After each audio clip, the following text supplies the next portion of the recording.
চ্যাংড়া-বান্ধা সীমান্তে কড়া নজরদারি। মুখ্যমন্ত্রী মমতা বন্দ্যোপাধ্যায়ের নির্দেশে সীমান্ত এলাকায় নজরদারি বাড়ানো হয়েছে।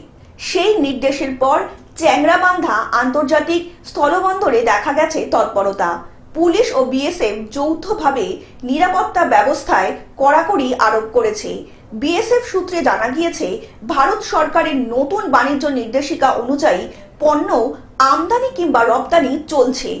সীমান্ত সংলগ্ন এমার্জেন্সি চেকপোস্টে দেখা গেছে শুধুমাত্র মেডিকেল ও স্টুডেন্ট ভিসাধারী মানুষদের যাতায়াত চলছে। পর্যটন ও অন্যান্য ভিসা এখনো নিষেধাজ্ঞা সমানভাবে বহাল রয়েছে। অন্যদিকে ভারতের নতুন নির্দেশিকা অনুযায়ী বাংলাদেশ থেকে প্রস্তুতকারক খাদ্য সামগ্রী ও রেডিমেড পোশাক আমদানিতেও নিষেধাজ্ঞা রয়েছে। ফলে বর্তমানে কেবল কাটা কাপড়ই ভারতে প্রবেশ করছে। বাংলাদেশি চালক আব্দুল হানিফ জানান, কাটা কাপড় নিয়ে ভারতে এসেছি, কোনো অসুবিধা হয়নি। সীমান্তে কড়া নজরদারির মধ্যেও দ্বিপাক্ষিক বাণিজ্য ও মানবিক যোগাযোগ স্বাভাবিকভাবেই চালু রয়েছে, যা দুই দেশের মধ্যেই স্থিতিশীলতা বজায় রাখতে সহায়ক ভূমিকা পালন করছে।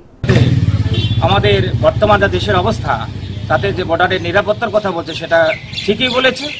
সেটা আমরাও চাই যে দেশের নিরাপত্তা আগে, দেশ আগে, তারপরে হচ্ছে আমাদের।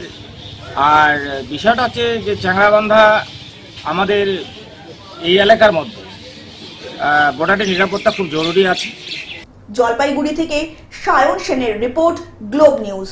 এখন থেকে গ্লোব টিভি দেখুন আপনার স্মার্টফোনেও। গুগল প্লে স্টোর অথবা অ্যাপল স্টোর থেকে ডাউনলোড করুন গ্লোব টিভি লাইভ অ্যাপ। এছাড়া জিও টিভি অ্যাপ থেকে দেখুন গ্লোব টিভি লাইভ।